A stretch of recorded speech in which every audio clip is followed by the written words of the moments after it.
안녕하십니까?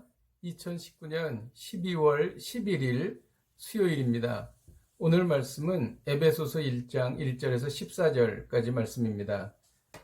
하나님의 뜻으로 말미암아 그리스도 예수의 사도된 바울은 에베소에 있는 성도들과 그리스도 예수 안에 있는 신실한 자들에게 편지하노니 하나님 우리 아버지와 주 예수 그리스도로부터 은혜와 평강이 너에게 있을지어다.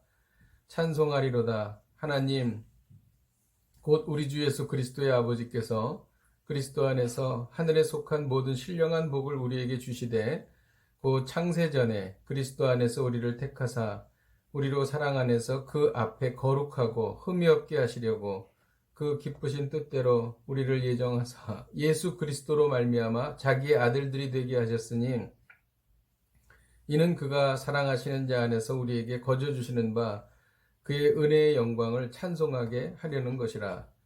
우리는 그리스도 안에서 그의 은혜의 풍성함을 따라 그의 피로 말미암아 속량 곧 죄사함을 받았느니라. 이는 그가 모든 지혜와 총명을 우리에게 넘치게 하사 그 뜻의 비밀을 우리에게 알리신 것이요 그의 기뻐하심을 따라 그리스도 안에서 때가 찬 경륜을 위하여 예비하신 것이니 하늘에 있는 것이나 땅에 있는 것이 다 그리스도 안에서 통일되게 하려 하심이라. 모든 일을 그의 뜻의 결정대로 일하시는 이의 계획을 따라 우리가 예정을 입어 그 안에서 기업이 되었으니 이는 우리가 그리스도 안에서 전부터 바라던 그의 영광의 찬송이 되게 하려 하심이라. 그 안에서 너희도 진리의 말씀 곧 너희의 구원의 복음을 듣고 그 안에서 또한 믿어 약속의 성령으로 인치심을 받았으니 이는 우리 기업의 보증이 되사 그 얻으신 것을 속량하시고 그의 영광을 찬송하게 하려 하심이라. 아멘. 오늘부터는 에베소서 말씀입니다. 에베소서는 빌립보서, 골로새서, 빌레몬서와 더불어 옥중서신으로 분류됩니다. 바울은 로마에 투옥되어 있을 때에 그 자신이 2차 전도 여행 중에 세운 에베소 교회에 서신을 보냈습니다. 바울은 제3차 전도 여행 때에는 에베소에서 무려 3년을 목회했습니다. 그러니까 에베소 교회는 바울에게 참 애정이 많은 교회다라고 할 수 있겠습니다. 오늘 이 말씀을 보게 되면은 성부께서 하신 일, 성령께서 하신 일, 성자께서 하신 일이 이렇게 체계적으로 잘 정리가 되어 있습니다. 3절에 보면 성부 하나님께서 하신 일에 대해서 나오는데 찬송하리로다. 하나님 곧 우리 주 예수 그리스도의 아버지께서 그리스도 안에서 하늘에 속한 모든 신령한 복을 우리에게 주시되 곧 창세전에 그리스도 안에서 우리를 택하사 이렇게 되어 있습니다. 창세전에 우리를 택하셨다는 것이죠.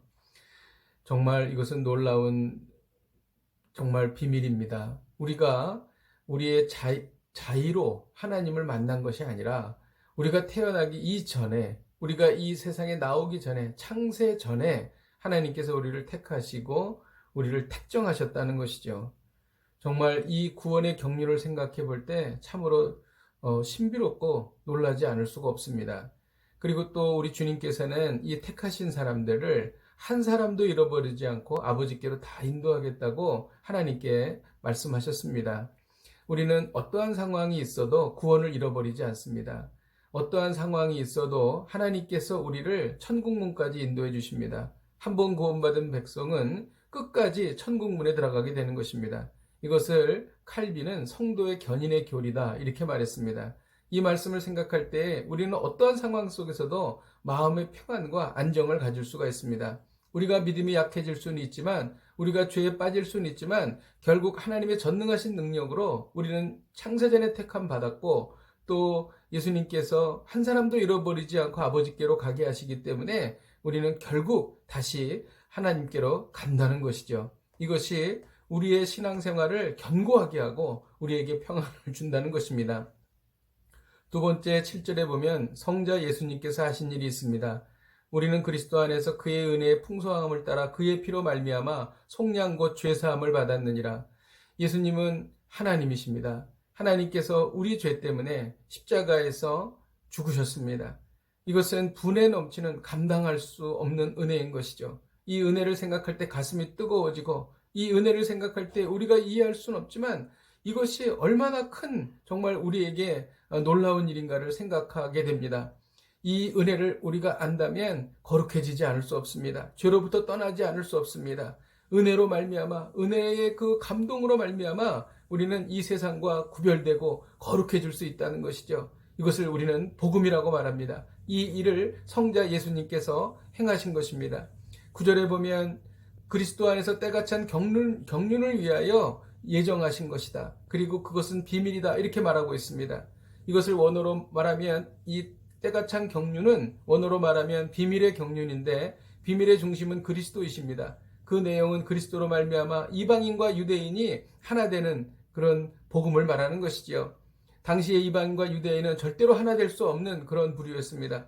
그러나 하나님께서 이를 하나 되게 하셨습니다. 예수 그리스도께서 이를 하나 되게 하셨습니다. 사도 바울이 개척한 교회를 가보면 이방인과 유대인들이 같이 교회를 이루어갔던 것을 봅니다. 이것은 우리가 생각할 때는 그럴 수도 있다고 생각하지만 당시 환경, 배경으로서는 정말 있을 수 없는 일이 일어난 것이죠. 그리스도께서는 중간에 막힌 나무로 시고 하나 되게 하셨다는 것입니다.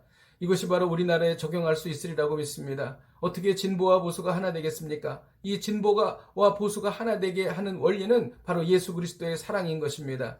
교회에는 진보 성향을 가진 분도 계시고 보수 성향도 가진 분도 계십니다. 그러나 예수 그리스도의 사랑으로 하나 될 수 있다는 것이죠. 이것을 바로 한국교회가 이루어야 할 시대적 사명이라고 믿습니다. 그리고 그것은 가능한 것이지요. 그리고 세 번째로 성령께서 하신 일이 있습니다. 이것은 12절에 보면 이는 우리가 그리스도 안에서 전부터 바라던 그 영광의 찬송이 되려 하심이라. 13절에 너희도 그 안에서 너희도 진리의 말씀 곧 너희의 구원의 복음을 듣고 그 안에서 또한 믿어 약속의 성령으로 인치심을 받았으니라고 기록하고 있습니다.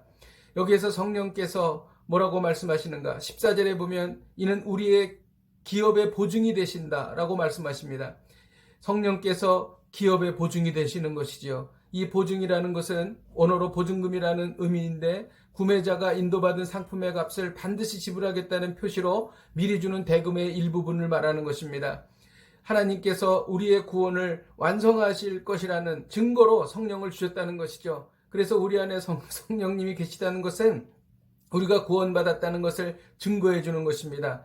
성령님은 예수님이 이루신 구속 효과를 개개인에게 적용하십니다. 그러므로 이 기업의 보증은 우리가 앞으로 천국에 가서 누리게 될 영적인 놀라운 복들을 여기에서 우리가 누릴 수 있다는 것이죠.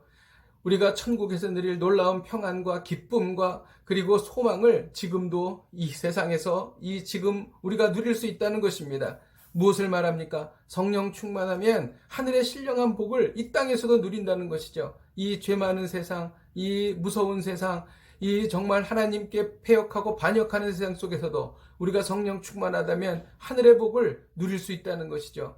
저는 이 말씀을 통해서 이렇게 적용해 보았습니다. 성령 충만하여 하늘의 복을 이 땅에서 마음껏 누릴 수 있습니다. 왜냐하면 성령님이 우리 안에 계시기 때문인 것입니다. 기도하겠습니다. 하나님 아버지, 성령 충만함으로 말미암아 천국에서 누릴 수 있는 그 신령한 복을 이 땅에서도 누리게 하여 주시옵소서. 성령 충만하기를 원합니다.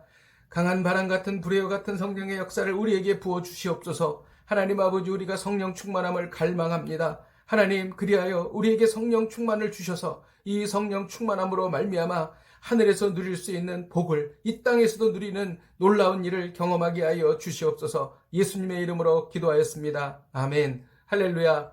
성령 충만하십시오. 성령 충만하셔서 하늘의 복을 오늘도 누리시고 또 하나님께 감사하는 복된 하루가 되시기를 주님의 이름으로 축복드립니다. 오늘도 승리하십시오. 내일 뵙겠습니다.